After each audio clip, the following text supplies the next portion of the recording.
Brother Joseph sa pagbasa ng salita ng Diyos. No? I hope na lahat po tayo, prepared tayo makinig this morning at well rested naman tayo at avoid natin no, na naging distraction tayo sa service. Yung salita po ng Diyos, no, ito po ay I always consider God's word as inexhaustible, no? To point na ang salita ng Diyos, marami tayong applications na pwedeng makuha dito. No? Yung text, it says something, but meron din mga applications na makukuha natin magkakaiba. And so at least dito sa ating congregation, ang makikita po natin dito ay kung ano yung purpose ng Panginoon, yung dito sa nangyari sa Acts chapter 2, which is yung pag-speak nila in tongues, kung ano yung process ng Panginoon, kung bakit niya kailangan gawin yon, tsaka kung ano pa yung mga bagay na magiging applicable sa ating church sa age natin ngayon, no? So, to set yung context, dito naman na tayo sa Acts chapter 2. Kung naaalala nyo po, you can still recall, this is where we left off bago po tayo pumunta doon sa teaching na tungkol doon sa kung ano yung mga pinaniniwalaan natin. Well, last time dito po kami, ganun yung tinuro natin. And before yon, ang pinag-aralan po natin is kung ano naman yung components of a local church. Nakita natin doon sa latter part ng Acts 1, where nakita natin yung people in particular, yung members, yung place kung saan sila nag-gather, tsaka yung purpose kung bakit nila ginagawa yun. Bakit ba kailangan ng mga tao? Bakit ba kailangan ng specific place? Ano yung purpose ng Panginoon? Bakit merong mga members yung church niya dito sa lupa, di ba? Yun yung pinag-aralan natin. Ngayon, what we're going to look at is what happened after that. So, basahin ko po yung Acts chapter 2 verse 1. And when the day of Pentecost was fully come, and they were all with one accord in one place. As per usual po, ang style po kasi ng preaching ko is yung mga observations muna, babasahin muna natin, and then titignan natin yung application sa dulo na nung sermon. So, ano yung ma-observe natin yun? Sabi po dito sa verse na to, they were all with one accord in one place. Nakita na natin na nasa isang place sila. Ito nga i-discuss last na preaching. But nakita rin natin dito, they were with one accord. Ibig sabihin ng one accord. What does it mean kapag sinabi natin na accord or one accord? Ibig sabihin po nito, isa yung kanilang purpose, isa yung kanilang desire, isa yung kanilang way of thinking, one mind sila. Kumbaga, magkakaiba man silang mga tao, magkakaiba yung background nila, magkakaiba yung pinanggalingan nila, pero yung idea nila, yung gusto nilang magawa, ma-accomplish sa buhay, ay meron silang isang objective lang. Isang objective lang as a church. At hindi lang ibig sabihin na kapag in one accord sila, same lang yung purpose nila, same lang yung mind nila, same lang din yung desire nila. As ang hindi nito ibig sabihin is magkakaparehas din sila ng profession, magkakaparehas din sila ng manner of living. Merong mga bagay na magkakaiba sa kanila, pero meron silang similarity, yung main objective nila. Halimbawa, tayo dito, no? Hindi naman tayo magkakaparehas ng trabaho, hindi naman tayo magkakaparehas ng lugar kung saan tayo nakatira, hindi naman tayo magkakaparehas ng family size, di ba? Magkakaiba yung mga bagay, pero meron tayo, at least I hope, no? Yung objective natin is makapag-reach out ng lost, ma-establish tong church natin dito, at maging blessing dito sa mga napapalibutan natin, di ba? Kasi yun yung purpose ng church, to be a blessing doon sa mga napapalibutan. And what kind of blessing? Spiritual blessing to, no? Yung ma-reach natin yung lost, ma-transform natin sila through the preaching of the word, no? Ma-save sila. And hindi lang ibig sabihin nun na yun lang yung isa sa kanila, hindi lang one mind, one purpose, one desire. It also effectively means na kailangan inaalagaan natin yung isa't isa. Ibig sabihin na inaalagaan natin yung isa't isa or kinakamusta natin yung isa't isa. Alam natin yung affairs ng bawat isa. Hindi yung pinaka-details na nito, pero at least alam natin na okay yung bawat isa. No, bakit ganun? Kasi for example, in a family setting, for example sa aming family, no, ako nagtatrabaho ako from 7 to 4, minsan na-extend siya. Si Ruth nag-aalaga siya ng baby, and si Zoe nag-aaral, di ba? Isa sa mga, I would say na parang desire namin as a family is makapag-band kami sa gabi, no? Makapag-band in a form of board games. No, nag-board games kami, naglalaro kami ng iba't ibang board games. And hindi namin yun magagawa kung hindi pa kami tapos sa kanya-kanya naming trabaho. Diba? Halimbawa ako, hindi pa ako tapos sa trabaho ko, hindi ko sila masasamahan, kami makakapaglaro as a family. No? Isang worldly example lang to. No? Ganon din kay Zoe. Hindi siya makakapag-participate dun sa isang common objective namin na after namin magawa yung aming mga kailangan gawin, makakapag-unwind kami through board games. Diba? So, hindi namin magawa. Kung si Zoe, meron pa siyang exam. Same is true with Ruth. Kung si Joshua hindi naalagaan, si Joshua, no? Hindi ko siya naalagaan ng maayos, umiiyak siya, hindi rin namin yun ma-accomplish, di ba? Kasi wala naman maglaro kami ng board games, nakagarga yung bata, tapos umiiyak siya, di ba? So, what I'm trying to say here is, kailangan namin magtulungan, iplano yung araw namin in such a way na after namin gawin yung mga trabaho namin, makakapag-Bible reading sila, nag-Bible reading, and then after naman nun, mag-board games kami. So, paano nga magagawa yun? Siyempre, halimbawa ako, no? Kailangan kong tulungan si Mrs. kapag meron siyang kailangan gawin sa bahay. Halimbawa, kailangan niya magluto. Hindi naman mawawala yung family, di ba? Hindi siya makakapagluto kung walang babantay for a few minutes kay Joshua. Di ba? Hindi rin matututukan si Zoe or hindi sasagot yung mga Tagalog question si Zoe. May tanong siya, anong sabihin nito sa Tagalog? Sa English, kung si Ruth ay 100% yung attention niya na kay Joshua. So, ano yung ibig ko sabihin? Kailangan magtutulungan tayo as a church para ma-accomplish natin yung goal natin. Isa pa example nito, siguro sa mga larger churches na mas marami ng maintenance na ginagawa, mag-aayos ng upuan, maglilinis, halimbawa sa Pasig, lilinis yung aircon, o kaya prepare yung mga gamit, mag-i-entertain ng visitors, mag-a-usher. So, merong kanya-kanyang role na ginagawa yung bawat member ng church. At we don't expect na, halimbawa, si Brother Stucky, siya lang gagawa lahat ng bagay na yun, di ba? Kasi we only have 24 hours in a day at karamihan pa nun ay work yung ginagawa natin. We cannot expect him na siya yung gagawa ng lahat ng bagay. Madidrain siya nun, di ba? Kaya nga, kahit naman sa trabaho, meron ganun, dinidelegate yung trabaho. O, hindi ko na ito kaya, baka pwedeng ikaw muna yung gumawa nito. So, tingnan natin yung Acts chapter 2, verse 44, no? Yung sa latter part ng chapter, basahin ko po sa inyo, Acts chapter 2, verse 44.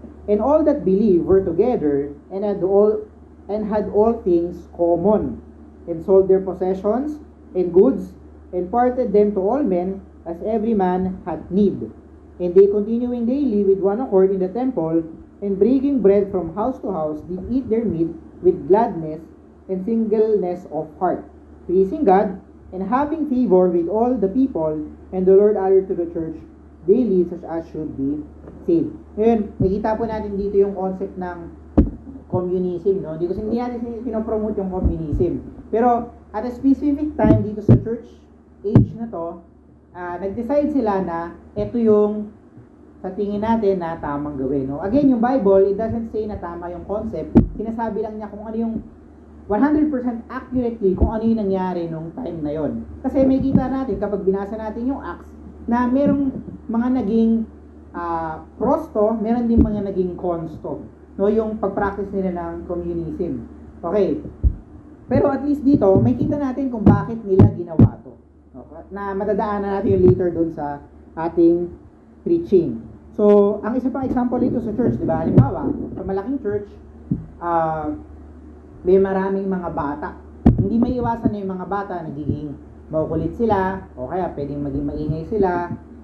So far sa atin, hindi naman natin challenge yun. Pero sa mga ibang churches, merong mga gano'n na nagiging maingay yung mga bata, nagiging makulit sila, at nagkukos sila ng disruption sa churches. Merong mga ibang members, hindi sila nakakapakinig kasi masyadong maingay yung mga bata. Now, if yung parents would not look after their kids, ano yung mangyayari?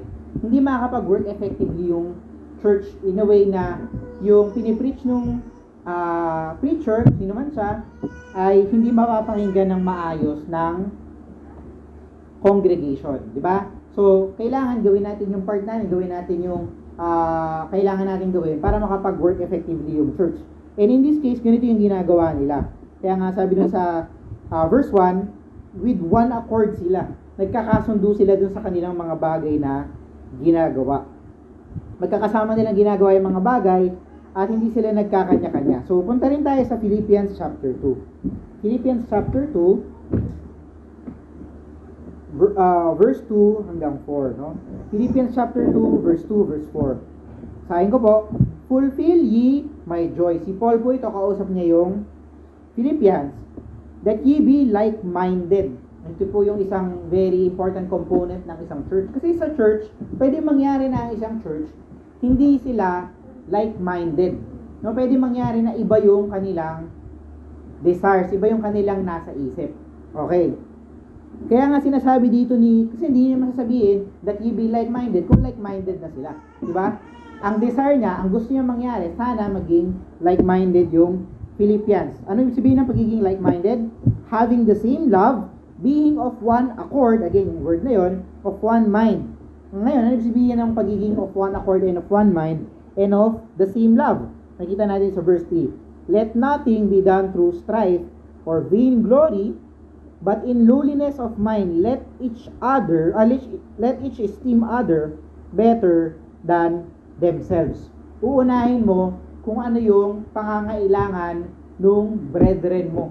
Hindi mo uunahin yung sarili mong glory. Yet today, meron tayong mga nakikita na church na ang inuuhan nila yung kanilang sariling glory. No, yung iba nga, unahin pa nila yung pagpapaganda ng building, tapos kung ano yung, magkano yung nakikuha ng preacher, nagtuturo, kung paano nila pinopromote yung kanilang preachers, no? Kasi minsan, kahit nakikita mo naman yan sa mga churches, minsan yung mukha ng pastor, nandun sa church, di ba?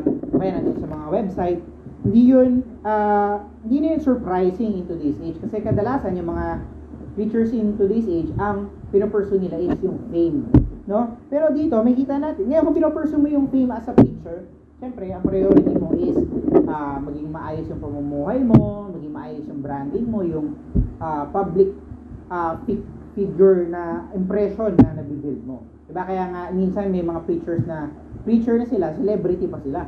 Diba? Pero hindi po yun yung tinuturo ni Jesus Christ. Hindi rin yung tinuturo ni Paul. Si Jesus Christ, ano bang ginawa niya? Ginawa ni Jesus Christ, naghugas siya ng paa ng mga disciples. Instead na siya yung i-serve, siya yung nagbigay ng service. And ganito din yung pinopromote ni Paul na nakita natin dito sa Philippians chapter 2. No? So tuloy tayo. Acts chapter 2, verse 2. And suddenly, there came a sound from heaven, as of a rushing mighty wind, and it filled all the house where they were sitting, and there appeared unto them cloven tongues like as of fire, and it sat upon each of them. Verse 4, and they were all filled with the Holy Ghost, and began to speak with other tongues, as the Spirit gave them utterance. Ano yung ma-observe po natin dito, no? Kadalasan po sa mga preaching, pag nagbabasa tayo, nakikinig tayo, kaya kahit sa mga commentaries, no? Kasi na-expose din ako sa commentaries before, ang pinoportray nila, dito sa verse na to, is bumababa na yung apoy. No? Hindi po apoy yung bumababa. Ang bumababa, cloven tongues, pero para siyang apoy. No? Hindi apoy yung bumababa. Ano ba sabihin pag sinabing cloven tongues? Ang ibig sabihin ng cloven, in today's modern, siguro yung sa wordings, ang ibig sabihin ng cloven is divided. Okay? Pag sinabing tongues, dila. So, ano sabihin? Cloven tongues, pag pinagsama, divided na dila na parang apoy. No? Weird siya kapag pag talagang interpret natin literally, pero ito yung sinasabi ng Bible. It sounds strange, pero it is what it is, yung sinasabi ng Bible. Ano pa yung makikita natin dito? Can you also see here na each of them merong cloven tongue like as of fire. Lahat sila ay nagkaroon ng ganong experience na nandun sa may upper room. Okay? Ngayon, nakita na po kasi natin before kung ano ba tong pangyayari na to. Ito po yung promise of the Father. And ito po yung first point natin this morning. The promise of the Father. So, balik tayo sa Acts chapter 1, verse 4. The Bible reads, and being assembled together with them, Acts chapter 1, verse 4, commanded them that they should not depart from Jerusalem, but wait for the promise of the Father, which saith he, ye had heard of me. Okay? Punta naman tayo sa Luke chapter 24. Luke chapter 24, verse 49. Luke chapter 24, verse 49. And behold, I send the promise of the Father upon you But tarry ye in the city of Jerusalem until ye be endued with power from on high. Ito na nga yung power na mayroon sila. May kita natin kung ano yung ibig sabihin nitong power na to. Ano yung nagagawa nitong, at ano yung ability na meron sila. Parang, halimbawa, sa panahon ngayon, meron mga Marvel superheroes, meron silang mga power. O kaya, halimbawa, kahit naman sa, o kung ano mga palabas, pag sinabing may power, meron siyang ability na gawin yung isang bagay. Ngayon, ano yung ability na meron tong mga believers, 120 believers nandito sa may Jerusalem. So, again, nakita na natin to, promise of the Father, at anong sabi dito, the cloven sa Acts chapter 2 verse 4, they were all filled with the Holy Ghost and began to speak with other tongues. Alam sabihin pag sinabing other tongues, ibang lengguwahe.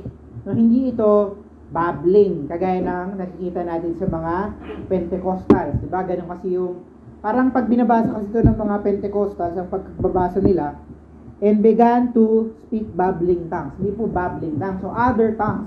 Halimbawa, kung tayo, as Filipinos, ang common language natin is Filipino, or sometimes we call it Tagalog.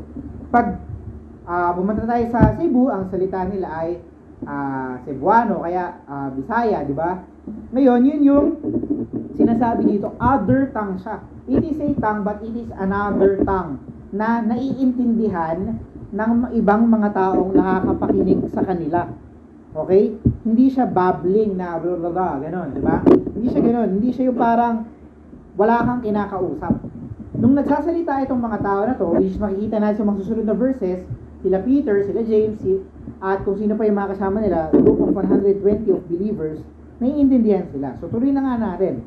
Verse 5. And there were dwelling at Jerusalem Jews, devout men out of every nation under heaven. Now, when this was noised abroad, minsan pag binabasa kasi natin yung Bible, parang inisip natin tuloy-tuloy na nangyayari yung mga bagay.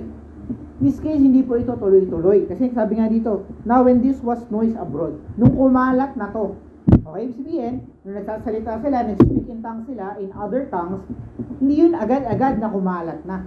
Meron pang mga ibang tao na nag-share, na sinabi, oy, itong mga tao to nakakapagsalita ng language ko, native language ko doon sa aking lugar na pinanggalingan. But ano po yung sinasabi dito? The multitude came together and were confounded. Ibig sabihin na were confounded. Pag sinabing confounded, sila ay nagulat, na-confused, nag-alala. Bakit sila nag-alala? Because that every man heard them speak in his own language. Okay, ano sabi? Other tongue, and makikita natin dito sa verse 6, own language. Okay? Naiintindihan nila yung sinasabi ng believers, kaya nga sila nagulat. Kasi halimbawa, merong isang Koreano, o halimbawa, pag nagsusoul winning sa Pasig, pinakamalapit na example, nakasama ko na naging soul winning partner ko na kasi si Brother Matthew. Nagugulat yung mga tao kapag nagsasalita siya ng Tagalog. Hindi na ni-expect na makakapagsalita siya ng Tagalog kasi nga, isa siyang Amerikano. Diba? Minsan nga, sad to say, no? Pero minsan yung mga tao nakikinig lang out of amazement na nakakapagsalita siya ng Tagalog. Hindi sila nakikinig out of desire na talagang makinig doon sa kung ano yung message. Pero ganoon yung example. Kasi minsan pag pumunta siya sa isang lugar, halimbawa si Brother Matthew, yung mga bata sobrang dami papalibutan siya. Nagugulat sila. Kasi sabihin nila, ay ang pogi. Ganun sabihin nila. O kaya parang ay ang galing nakapagsalita siya ng Tagalog. Pero regardless kung ano man yung naging desire or naging motivation nila to listen, amen pa rin. Diba? Kasi sinasabi nga ni Paul, kahit ma-preach yung iba, pinipreach nila si Jesus Christ out of vain, out of glory, of their own glory, okay pa rin yun, no? Pero yung point lang na sinasabi ko po dito is, yung other tongue, it's another language. It's their own language na naiintindihan nila. So, tuloy po natin, no?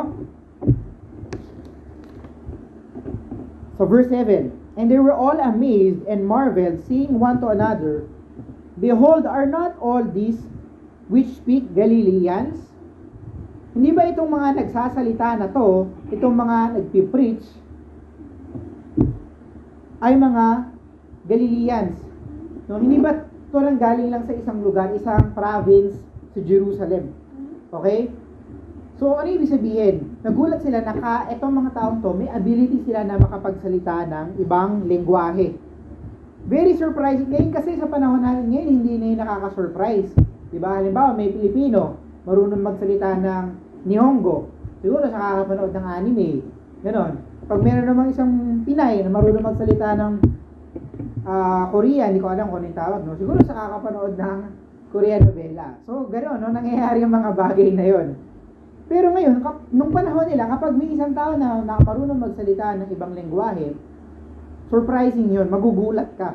Kasi hindi pa ganun ka-advanced yung technology at pati na rin yung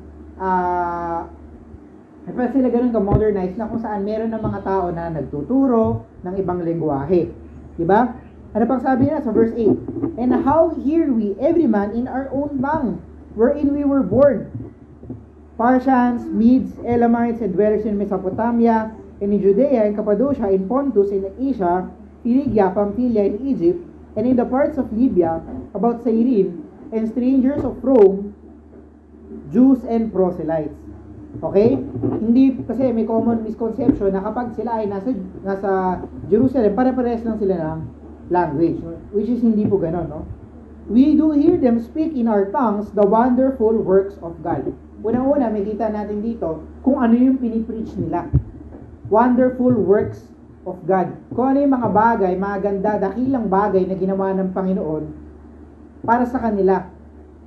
And if you continuously read yung makasunod pa na chapter, isa lang yung pinipreach nila dito.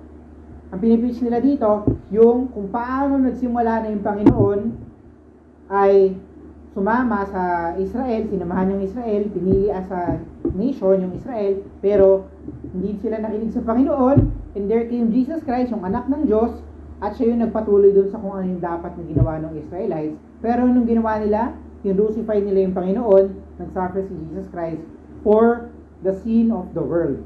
Okay? At ano nangyari? Nag-resurrect si Jesus Christ. Sino makita natin? Acts 7, Acts 8, Acts 10. Magkakaiba yung mga preacher, pero pare-parehas lang sila ng mensahe. Even sa Acts 22 hanggang sa dulo na kung saan si Paul na yung highlight. Pero bakit ba sila nandito? Bakit ba itong mga tao na to nandito sila sa may Jerusalem? Kasi meron silang sineselebrate na feast. Isa sa mga temple feast na kung saan ang expectation is yung mga Hudyo, nandun sila dapat sa temple sa Jerusalem during this time. Okay? Kaya sila nandito. Yun yung ine-expect sa kanila. To observe itong isa sa mga temple feast. Marami kasing feast yung mga Hudyo. Meron silang Passover, meron din sila nito. Yung celebrate nila sa Pentecost. Ang gusto ko pong gawin natin ngayon, no? Let's put our thinking hats kung ano yung nangyayari dito sa panahon ng Acts chapter 2. First, meron tayong 3 na bagay na makikita. Hindi pa sub-points lang po ito, no? Yung first point natin is yung nabanggit kanina, which is yung promise of the Father. So, sa mga sub-points natin, tignan natin kung ano yung nangyayari. Firstly, these are just few days away kung kailan namatay si Jesus Christ, kung kailan siya nilibing at kailan siya nag-resurrect. No? Tama ba? Meaning, very fresh pa sa mga tao kung ano yung extraordinary things na nangyari during that time. Merong isang tao na nagturo na marami siyang naging followers, pero anong ginawa sa kanya? Siya ay persecute ng mga tao, sinet up siya, nag-set ng mga false witness sa kanya, siya ay pinatay, nilibing, pero nag-resurrect siya, and sa kanyang lifetime, at least sa kanyang 3 years worth of ministry, nung siya ay nabubuhay, which is si Jesus Christ, meron siyang isang mensahe na siya yung anak ng Diyos. At alam ng mga Hudyo kung ano yung sabihin kapag siya ang sinasabi niya na siya yung anak ng Diyos. Kapag sinasabi niya na siya yung Messiah. Ibig sabihin, siya yung inaantay nila na tagapagligtas. Okay? Again, sariwa pa sa kanila kung ano yung mga ginawa nila kay Jesus Christ. Hindi lang yung death, burial, and resurrection niya, pati kung paano nila persecute si Jesus Christ. Kinrucify, ginatay siya, at marami ring nakakita kay Jesus Christ nung siya ay nag-resurrect. Okay? Kaya ngayon makita natin sa 1 Corinthians 15, di ba? Yung gospel. So, tignan din natin yung Acts chapter 1 verse 3. Punta po tayo sa Acts chapter 1 verse 3. Okay? Nag-rotate na lang tayo sa mga verses sa Acts kasi in the same context naman to, no? Acts chapter 1 verse 3, to whom also he showed himself alive after his passion by many infallible proofs, being seen of them 40 days, in speaking of the things pertaining to the kingdom of God. Marami pong nakita kay Jesus Christ nung siya ay nag-resurrect. So, ano ba yung sinasabi ko dito? Yung mga tao ay nasa state sila na kung saan fresh pa. Sensitive sa kanila kung ano yung nangyari kay Jesus Christ. Okay? Yung tinuturing nila na false prophet, pero during this time, marami na pong nagto-turn again to Jesus Christ. Okay, pangalawa, ano pa yung ma-observe din natin dito? Itong 120 na believers ni Jesus Christ sila ay magkakasama sa isang lugar, okay? Nagtipon-tipon sila na kung saan meron silang kakayahan or boldness na mag-preach ng salita ng Panginoon in different language. Okay? So, halimbawa, nasa Japan ako, halimbawa lang, no? Meron akong ability na makapagsalita ng Nihongo. Diba? Napaka-convenient na ability na magkaroon ka na ability na makapag-speak ng language ng mga Japanese. Kasi mas madali sa'yo na magtanong. Okay, mas madali sa'yo na makipag-communicate, di ba? Yun yung purpose eh. Kaya binigyan sila ng ability na makapag-speak in other tongues. For them to be able to communicate well kung ano yung wonderful works of God sa kanila. Kita na natin yun. Okay? Useful yun. Actually, kahit ngayon, di ba, kapag may nakita ka na hindi mo, alam mo na hindi siya Pilipino, you would wish na sana kaya mong i-present yung gospel dun sa tao na yun. Diba? Alam natin yan. So, ganito rin yung makikita natin na idea sa 1 Corinthians chapter 4. Punta po tayo sa 1 Corinthians chapter 14 pala, sorry. 1 Corinthians chapter 14, verse 6. Okay, again, 1 Corinthians chapter 14, verse 6. Where it says, now, brethren, if I come unto you speaking with tongues, what shall I profit you, except I shall speak to you either by revelation, or by knowledge, or by prophesying, or by doctrine? And even things without life-giving sound, whether pipe or harp, except they give a distinction in the sounds, how shall it be known what is pipe or harp? Okay?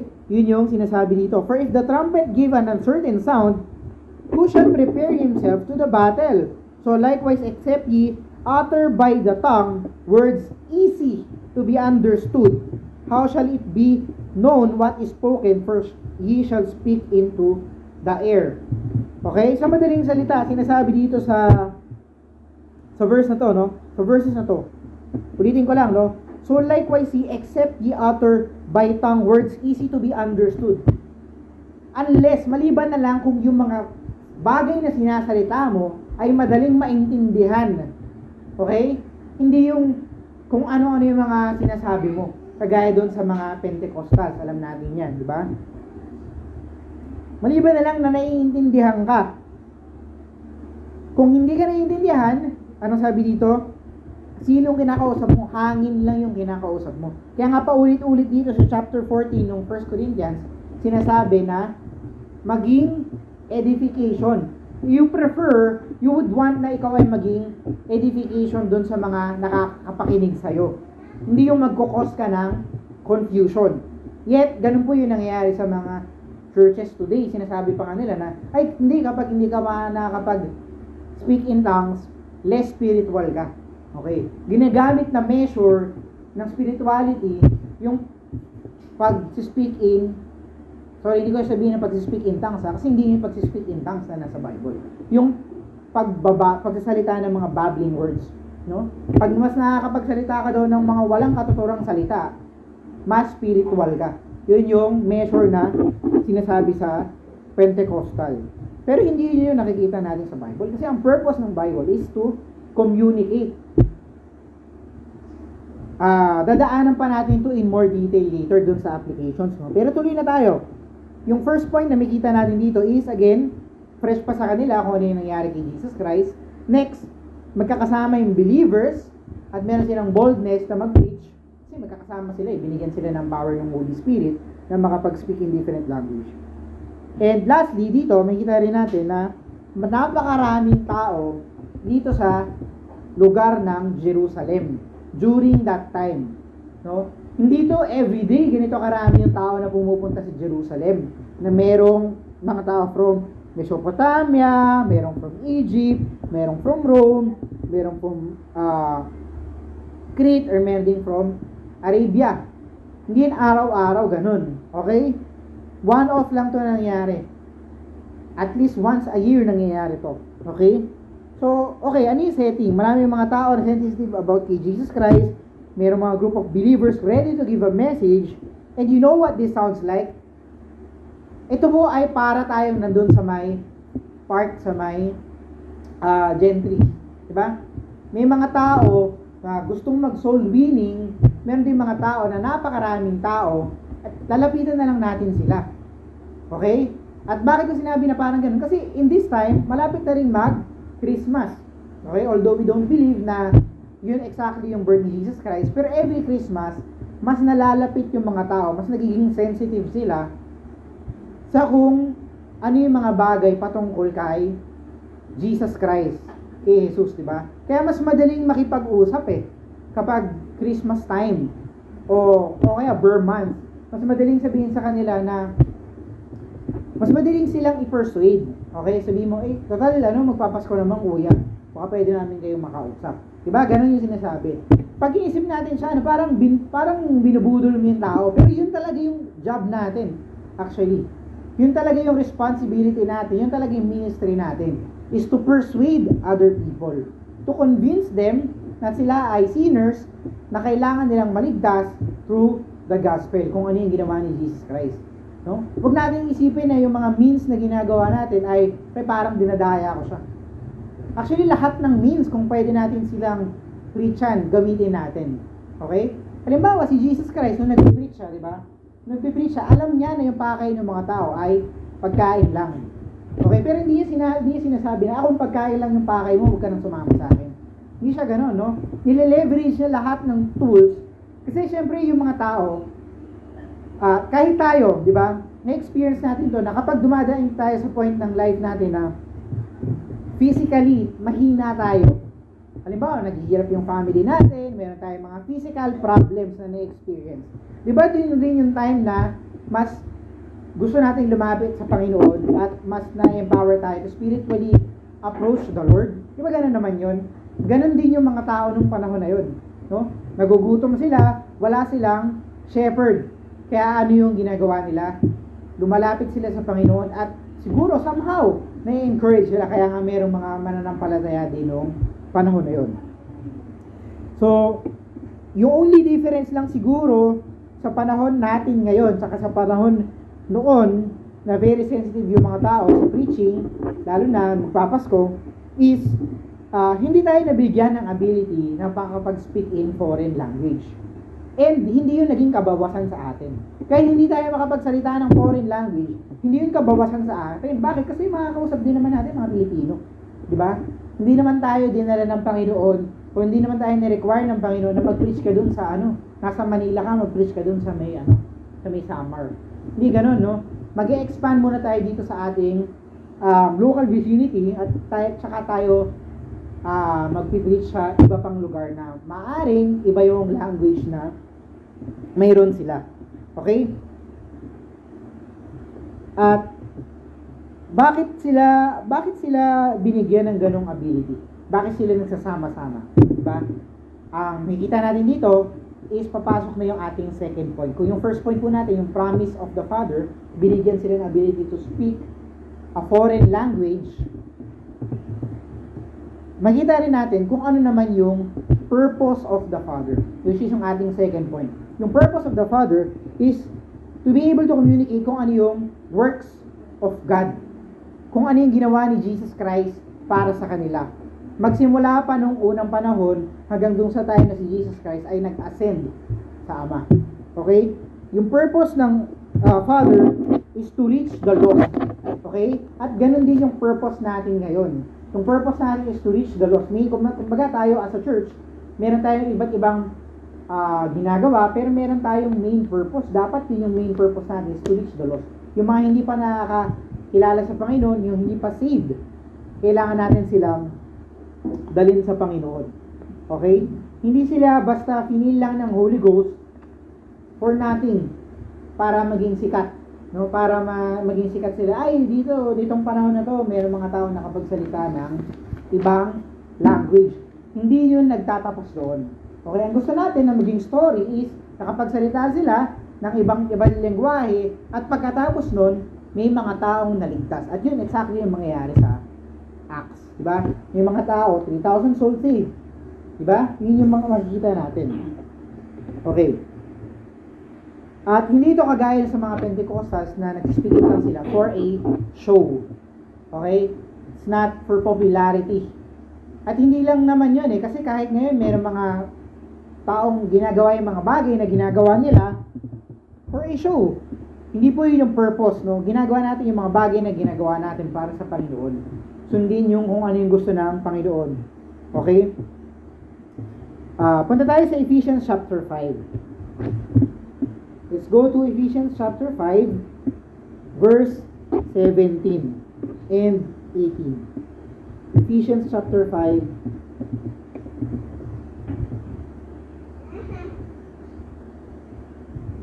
verse 17 and 18. Okay?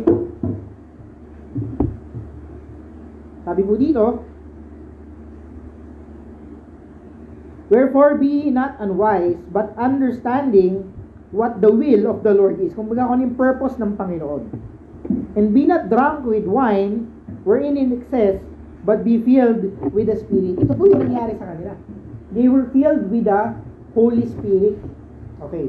Ngayon, bakit tayo as believers, kailangan natin ma-fill with Holy Spirit? Para ma-accomplish natin kung ano yung ating purpose.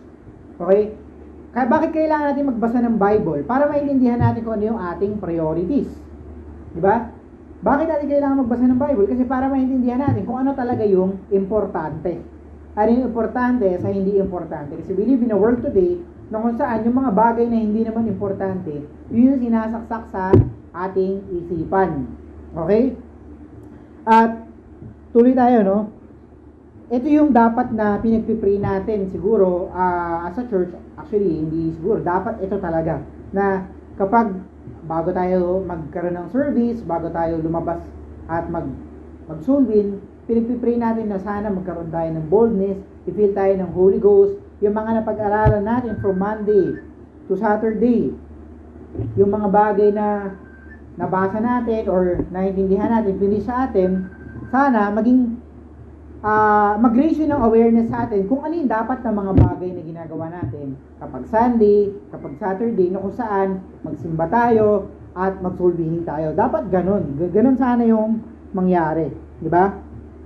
At yun yung reason kaya kailangan natin magbasa ng Bible. Kasi yun yung paraan kung saan nafe-feel tayo ng Holy Ghost. Di ba kapag halimbawa, no, mas na-motivate tayo na lumabas or mag-preach ng gospel kapag kakatapos lang natin ng service. Personally, sa akin, ganun. It's very hard for me na mag-soul-win ako o kaya lalabas ako kahit mag-isa or kahit may kasama ako kung hindi ko pa naintindihan yung priorities ko. Kung hindi ko pa nakita kung ano yung dapat kong gawin. Kung hindi ko pa naintindihan kung bakit ko ba kailangang lumabas. Okay? Bakit ba natin kailangan mag-serve? Bakit ba natin kailangan lumabas? Makikita lang natin yun through the Bible. Okay? Ang point ko lang dito is yung mga bagay na ginagawa natin, hindi natin yung ginagawa for a show. Ginagawa natin yun para ma-save yung mga tao na hindi pa nasa-save at para makapagbigay ng kaluwalhatian sa Panginoon. Okay, so na-cover na natin yung promise of the Father, which is yung mga like-minded believers, makapag sama-sama sila, mabigyan sila ng ability to speak in another tongue. Na-cover na rin natin yung purpose of the Father, which is yung mga like-minded believers, again, ay kaya sila nabigyan ng promise of the Father is for them to be able to communicate well kung ano yung mga bagay na ginagawa ng Panginoon para sa kanila. Lastly, cover po natin yung process of the Father. Ano ba yung proseso? Okay, paano ba na yung mga tao ay maliligtas?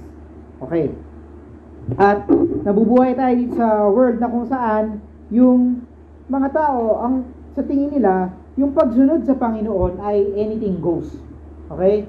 Yung pagpipreach, yung pananamit, yung kanilang paraan ng pagsuserve, yung music na kanilang kinakanta, yung music na kanilang pinapakinggan, yung mga bagay na kanilang sinusuot o pinopromote, ay hindi na natin ma-distinguish kung ito ba ay sa mundo or sa Diyos.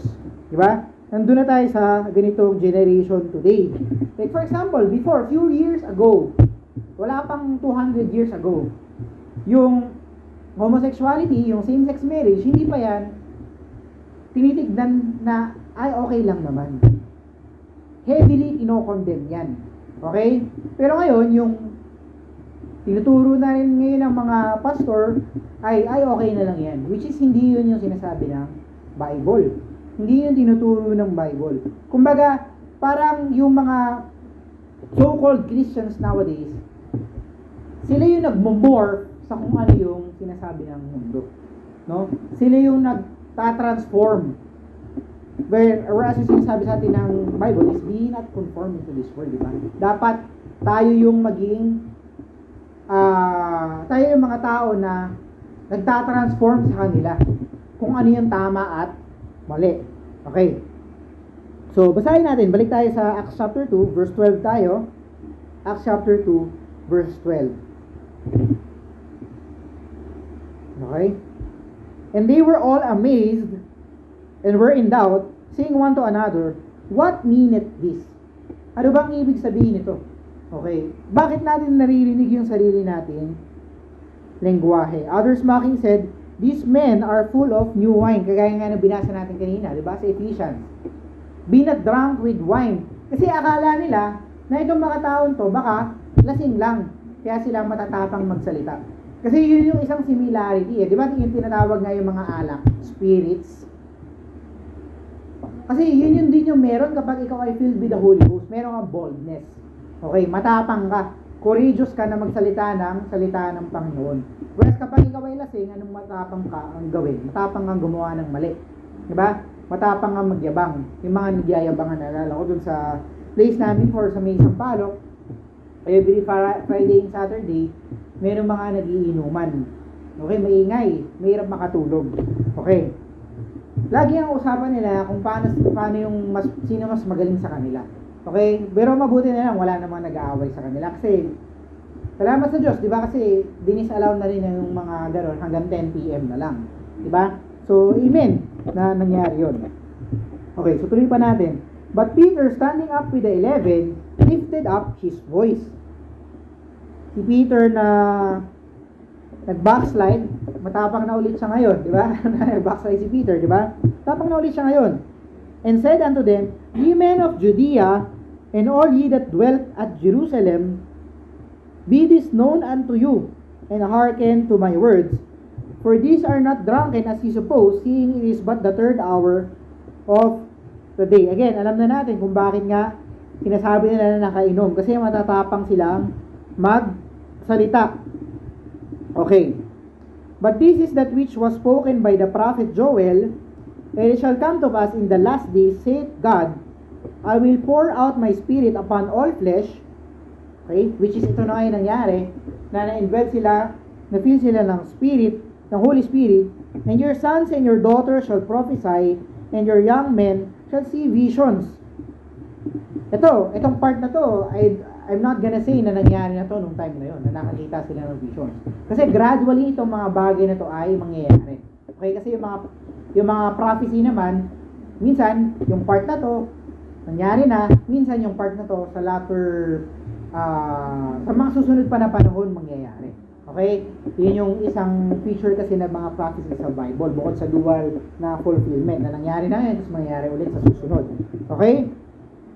Tuloy pa natin. And your old men shall dream dreams, and my servant And on my handmaidens I will pour out in those days of my spirit, and they shall prophesy.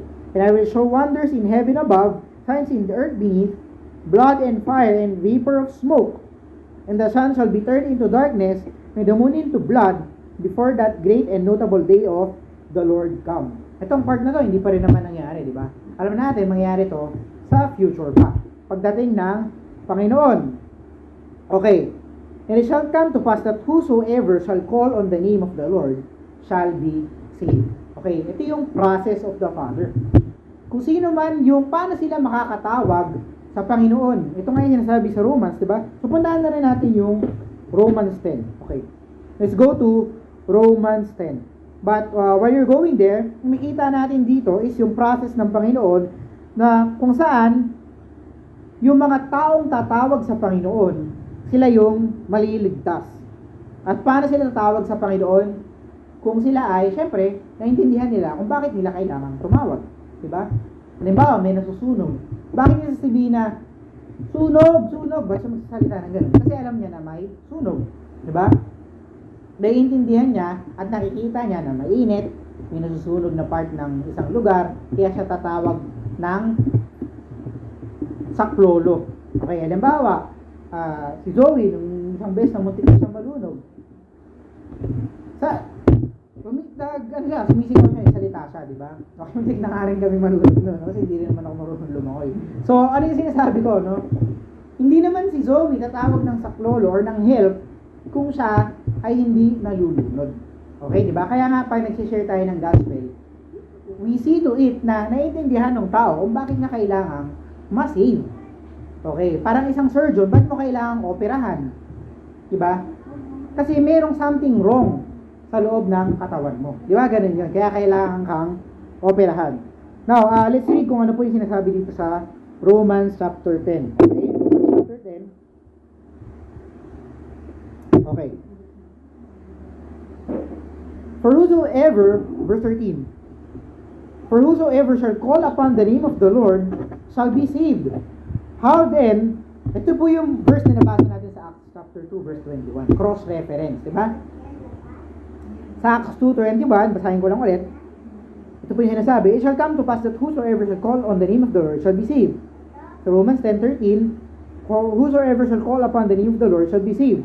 Meron din itong verse din na similar sa may Deuteronomy. Now, tuloy natin, verse 14, how then shall they call on him in whom they have not believed? Okay? Paano nga sila tatawag kung di naman nila pinaniniwalaan? Okay. And how shall they believe in him of whom they have not heard? Paano nila paniniwalaan yung Panginoon kung hindi naman nila narinig kung ano yung mga bagay patungkol sa Kanya? And how shall they hear without a preacher? And how shall they preach except they be sent? Tuloy-tuloy ito, no? And as it is written, how beautiful are the feet of them that preach the gospel of peace and bring glad tidings of good things. Yun po yung sinasabi sa Romans chapter 10, 13 to 15. Kung paano nag-work yung salvation. Okay? Walang tao na nasisave sa pamamagitan ng lifestyle evangelism. Kasi yung iba, ganun yung pinipreach. Hindi kapag mabait ka, nakita ng mga tao yung mabubuting gawa mo, saka sila masisave. Yung iba naman, masisave daw kasi may narinig silang kanta. Okay. Merong mga gano'n, nagsasabi nun. Obviously, yung mga bagay nila ay hindi po ito biblical. Ang sinasabi ng Biblia, ang paraan kung paano ang isang tao ay maliligtas is through the preaching. Paano magkakaroon ng preaching? Through the preacher. Paano magkakaroon ng preacher kung walang mga taong nagpapadala sa kanila doon? In the same way, tayo, lalabas tayo mamaya, dahil ito po ay commandment ng Panginoon. Okay? Ultimately, ang nagsusugo sa atin ay si Jesus Christ. Siyempre, alam natin na itong activity na to ay led by Brother Matthew and Pastor Jimenez. Okay? Pero ultimately, sila, ganun din yung pinapractice nila, ganun din yung ginagawa nila dahil yun yung sinasabi ng Bible. Merong nagpapadala sa atin sa mga lugar kung saan tayo nag-preach ng gospel. At kaya nga sinasabi dun sa verse 7, so then faith cometh by hearing, and hearing by the word of God. Okay, word of God, hindi faith cometh by hearing and hearing of a song. Hindi ganon. Hindi sa pamamagitan ng kanta, hindi sa pamamagitan ng testimony ng ibang tao. Kasi minsan sa mga church, no, hindi nawawala yung kapag mayroong sa mga Bible back, madalas to, no, gagawin nila. Pag anniversary ng church, may mga visitor, tapos sasabihin yung testimony, ganito yung, ano ko, dati, isa akong drug addict ako, no? Pag drug addict, tas naging pastor, medyo kaduda-duda yun, no? Pero, minsan gano'n yung sinasabi nila. Yung journey nila, kung paano sila nalugmok sa droga, gano'n, no? Tapos bigla silang na-save. Pero wala namang testimony natin yung mahalaga eh. Diba? Yung testimony lang ni Jesus Christ yung mahalaga. Okay? Hindi mo kailangang ipagmalaki kung paano ka na-save. Okay? Ang kailangan mo ipagmalaki, more importantly, kung sino yung nagligtas sa'yo at kung paano kanya iniligtas. Okay? Okay. Yun yung nakita natin dito sa Romans chapter 10, 13 to 17. At ito yung nakita natin na verse dito sa ating binasa sa Acts. Kung saan yung process ng Panginoon, kaya sila nagsasalita. Okay? Hindi naman sila binigyan ng boldness ng Holy Spirit na maging extra powerful para magtayo ng simbahan. Di ba? Very simple lang. Binigyan lang sila ng ability na makapagsalita ng ibang lengguwahe. Yun lang. Hindi sila binigyan ng kapangyarihan na gumanda yung boses nila. Okay? Hindi sila binigyan ng kapangyarihan na maging magaling mag-gitara. Hindi sila binigyan ng kapangyarihan na maging magaling magluto para maraming tao lumapit sa kanila.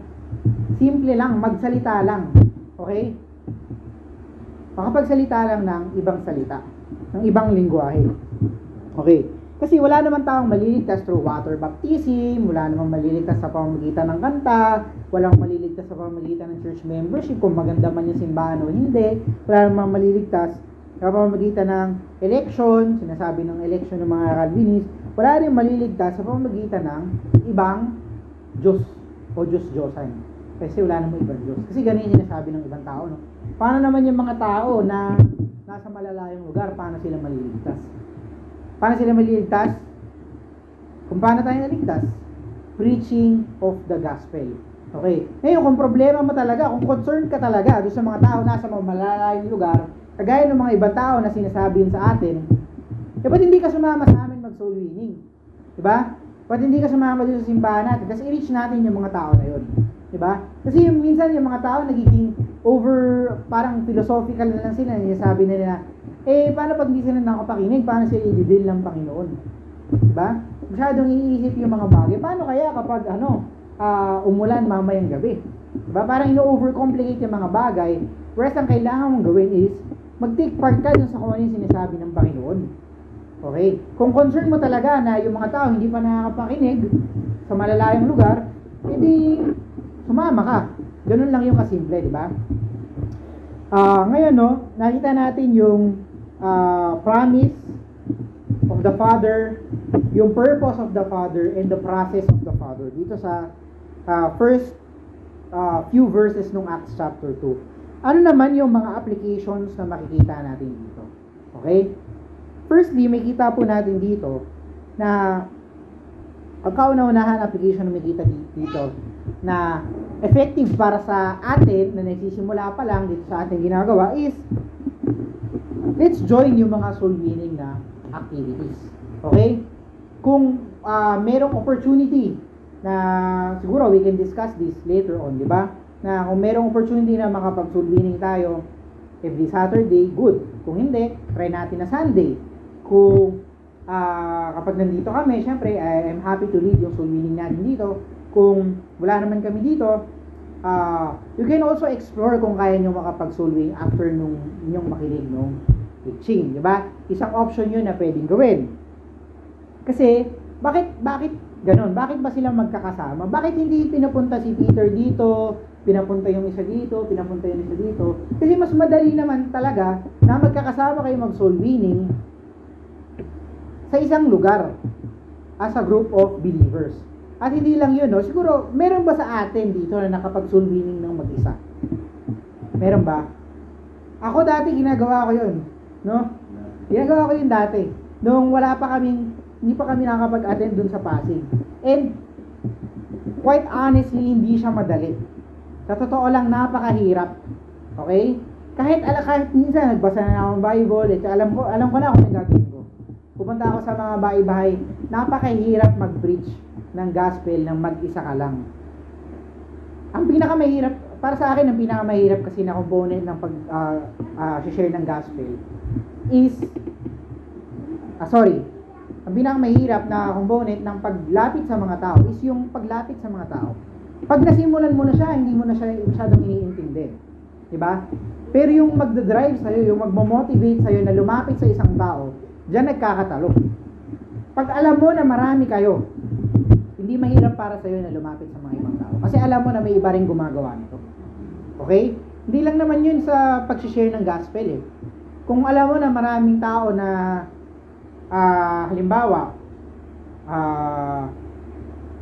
dali natin sa worldly example, no? Kung maraming tao na umiinom, hindi mahirap para sa'yo na uminom, na madamay ka or ma-encourage ka ng mga tao. Kung maraming mga tao nagbibidyo kay tuwing Biyernes ng gabi, hindi mahirap para sa'yo na gawin yun. Okay? Worldly example to, no? Yung binibigay ko. Ang sinasabi ko lang dito, sa lahat ng bagay, nag-a-apply yung ganito. Na kapag mas marami kayo, mas madali yung gawin yung isang bagay. Mas hindi ka na-discourage na gawin yung isang bagay. Minsan, nung time na nagbabahay-bahay pa ako, minsan lalapit ako dun sa isang bagay, sa isang bahay, tapos, okay naman, mukhang feeling ko naman, papakinggan ako kasi hindi naman sila yung parang mga typical na mayayaman na tao na malalaki yung bahay, di ba? Pero kahit maliit lang yung bahay, kahit hindi siya ganun mukhang sakto lang, di ba? Minsan kahit ganyan yung bahay na lalapitan ko, pero the fact na mag-isa lang ako, may times na hindi ko yung tinuloy. Okay? I'd rather nakausapin ko na lang yung wala namang mali doon, nakausapin mo yung nakatambay. Pero ang point ko lang dito is, pag mas marami tayong magagawa. Okay? At hindi ko sinasabi na kapag mas marami tayong souls na masasave, ha? Magkaiba yun. Okay? Magkaiba yung souls na nasasave, yung minsan nga sa Pasig, di ba, merong salvations count. At appreciate ko nung sinabi ni Brother Stocky na not necessarily na kung yung binigay sa kanya na count, yun yung binibilang niya. Kasi yung mga count is hindi naman yun talaga accurate representative kung ilang talaga yung nasave. Okay? Minsan, depende kung sa tingin niya masyadong mataas, pwede niyang bawasan. Okay? Kasi as soul winner, hindi importante kung ilan yung nasi-save na binibilang mo. Okay? Importante na may ma-save. Okay? Pero huwag ka mag-focus dun sa numbers. Okay? Mag-focus ka sa kung paano mo binigay yung message mo. Okay? Mas masaya kung mas marami kayo. Okay? Dapat nga siguro isa pang binibilang is gaano karami yung soul winners. Kaya which is ginagawa naman natin yun. Ilan yung soul winners at ilan yung mga na-save, di ba? Kasi yung mas maraming magagawa yung mga tao kapag mas marami sila at mas marami silang masyesharan. Yun yung point, yun pala yung point na dinadrive ko. Mas marami silang masyesharan kapag mas marami. Ngayon, kapag mas konti kayo, siguro may masasave, pero hindi ibig sabihin na mas marami yung na-share nyo. Ang para sa akin kasi, ang nakita ko, mas importante na mas marami kayong ma-sharean. Okay? Kasi kahit naman yung tao, sinabi niya na save siya, doesn't necessarily mean na talagang na-save siya. It's hard to say. Okay? Again, hindi ko dina-downplay yung mga salvations count. Importante rin yun kasi na-motivate nun yung church. Pero para sa akin, mas importante na bigay mo yung message. Okay? Nang malinaw. Which brings us to our second point. Okay? Second application, which is to communicate with clarity. Kung ano yung message. I-communicate natin ng malinaw kung ano yung mensahe ng Panginoon. Diba? Kasi kung mayroong mga tao ng panahon na yon na pinapunta dun sa Jerusalem at naiintindihan ni Lord, naiintindihan ng Panginoon na this is a great opportunity to share the gospel. Di ba? Kaya binigyan niya sila ng kapangyarihan na makapagsalita ng ibang lengguwahe. Pero, halimbawa tayo, binigyan tayo ng marunong tayo magsalita. Okay? Pero hindi naman tayo nagsasalita. Anong use nung pagsasalita natin? Di ba? Halimbawa sila, binigyan sila ng kapangyarihan na makapagsalita ng kung ano man yung salita ng Arabians, ng Cretes, ng Perigians, pero hindi naman sila nagsalita, tumahimik lang sila. Anong use nun? Diba? Pero more than that na makapagsalita ka, kagaya nung nabasa natin sa 1 Corinthians kanina, mas importante na yung words na sinasabi mo ay easy to understand. Kaya kailangan, kapag mag-share tayo ng gospel, we learn from other people. Paano ba yung format na magandang sabihin ko to? Okay? Paano ba na dapat kong sabihin yung mga bagay? Paano ba yung mga sequence kung paano ko siya sabihin? Okay? Diba? Para pag may kausap akong Pilipino, kailangan ba English pa yung sabihin ko? English pa rin yung explanation ko, diba? Dapat Tagalog na, diba? Kasi gusto mong maintindihan ka nung tao. Gusto mo mag-flex ka. Kaya nag-English ka pa. So, gano'n, di ba? Anong naging ending, hindi naiintindihan. Di ba? So, ang kailangan objective natin is maintindihan tayo nung sinesharean natin. Okay? Maintindihan ng mga tao kung ano yung gospel. Okay? Walang masama na KJV yung basahin natin kasi we believe na ito naman talaga yung Word of God. Pero syempre, pag ina-explain na natin, tinatagalog na natin. Hindi yung English pa rin yung explanation natin. Okay? Maliban na lang kung English yung kausap natin. Kasi yung phrase kasi na easy to understand na nabasa natin kanina is relative kung sino yung kausap natin. Diba? Relative yung easy to understand. Halimbawa, nag-preach ka sa isang bata, you don't expect na yung bata maiintindihan yung mga complex bagay na kaya mong sabihin. Diba?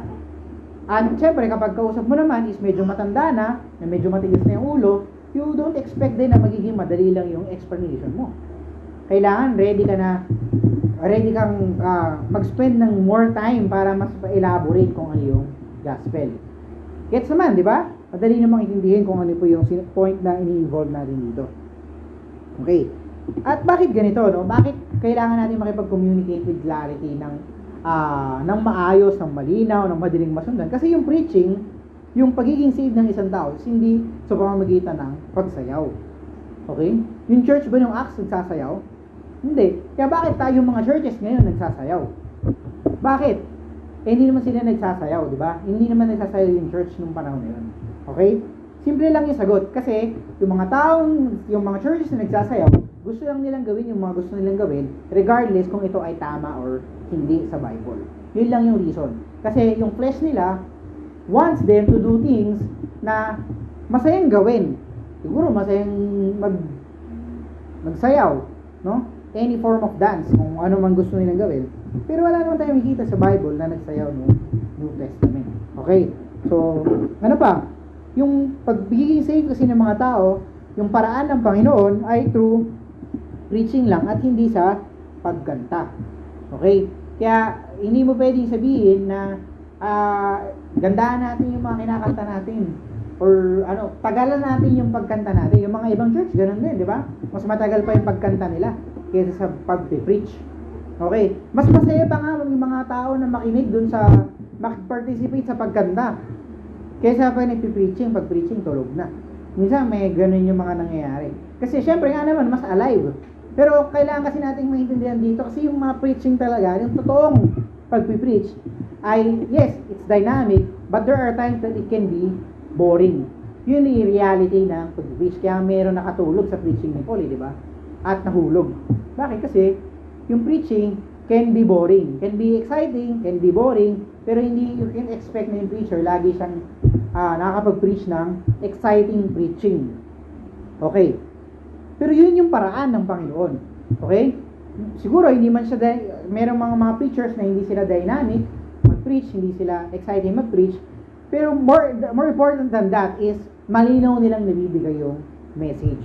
Kung between the two, no? Halimbawa, meron kasing iba na parang gusto na lang nila ay gusto kong maging kagaya ng mga mga preachers sa New Independent Fundamental Baptist Church na dynamic mag-preach. Na mas priority pa na maging na sumisigaw or mas maraming actions na ginagawa. more than yung clarity. No? Pero hindi po yun yung mas importante. Mas importante na maging clear tayo sa ating mga sinasabi. Kaya nga sinasabi, easy to understand. And ano na po yung na applications natin? Join like-minded believers for soul winning. Okay, mas marami tayong ma-accomplish. Next, communicate with clarity. Okay, linawan natin yung ating pag-share, pag-preach, pagkikasalamuha sa mga tao. Kasi kung hindi, sayang yung Bible. Okay? Sayang din yung ability natin to speak. And last point na po tayo, get filled with the Holy Ghost. Kung nung panahon na yon, ang paraan kaya sila na-fill ng Holy Ghost is yung promise of the Father. Ngayon ang paraan para ma-fill tayo ng Holy Ghost. Sige, sorry, no? I-reverse engineer natin kung ano yung nangyari. Nung na-fill sila ng Holy Ghost, ano ba yung ginawa nila? Nagsalita sila ng mensahe. Diba? Alam nila kung ano yung wonderful works of God. Ngayon, in today's age, paano natin malalaman kung ano yung wonderful works of God? It is through the Bible. Diba? Kapag nagbasa tayo ng Bible, alam natin kung ano yung sabihin natin, ano yung tinuturo ng Panginoon, ano yung tama at mali, ano yung ways na seems right unto men, pero mali naman pala, ends thereof are ways of death, at kung ano naman yung mga bagay na mahirap talaga gawin, pero ito naman yung naayon sa salita ng Panginoon. Okay? The more na ini-dwell natin yung sarili natin or binabasa natin yung salita ng Panginoon, mas magiging aware tayo kung ano yung mas importanteng gawin. Yung ano yung tamang gawin at kung ano yung objective natin or goals natin as a church na naniniwala sa salita ng Panginoon, which is mag-reach ng lost. Okay? Okay. So, paano natin magagawa yun? Magbasa tayo ng Bible, gumawa tayo ng schedule. Mas maganda nga kung magawa natin siya ng umaga or pwede rin ng gabi. Actually, ito, ang pinakamaganda talaga is yung umaga. Naalala ko pa nung kabataan ko, ganun ginagawa ko. Umaga talaga kasi kapag sa umaga, marami ka pang gagawin na bagay. Mas magiging relevant yung pagbasa mo ng umaga kasi kakaharapin mo yung world pagkatapos mo magbasa. Whereas kapag gabi na, tapos na, matutulog ka na lang. So, paano mo pa magagamit yung nabasa mo? Diba? Parang, it works the same way kung paano ka kumakain. Diba? Hindi mo na masyadong kailangan kumain sa gabi. Although, minsan gano'n ako, no? Hindi mo na kailangan masyadong kumain sa gabi kasi magpapahinga ka na lang. Diba? Bread of life. Parang yung bread of life na analogy ng Panginoon. Pero, mas kailangan mong kumain ng marami sa umaga kasi marami ka pang gagawin na trabaho for the rest of the day. Same is true with reading the Bible. Okay? Mas kailangan mong basahin siya sa umaga para kapag tinuloy mo na siya, yung tinuloy mo na yung araw mo, magiging salient sa'yo, ito yung nabasa ko sa Bible kanina. Okay. Ito yung napag-aralan ko na sinasabi ng Bible na kailangan kong gawin or principle na kailangan kong i-apply. Although, I understand na it's very hard na gawin yun sa umaga. Diba?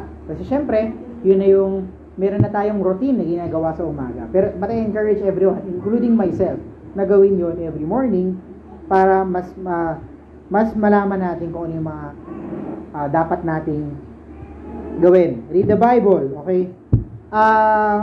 Paano tayo makakapag-prepare? Paano natin ma-prepare yung ating sasabihin? Magkaroon tayo ng parang lesson plan. As a teacher, di ba, si Sarah. Hindi naman siya basta magsisimula ng taon sa kanyang pagtuturo na wala siyang lesson plan. Alam niya na kung ano yung sasabihin niya based dun sa kanyang pag-prepare.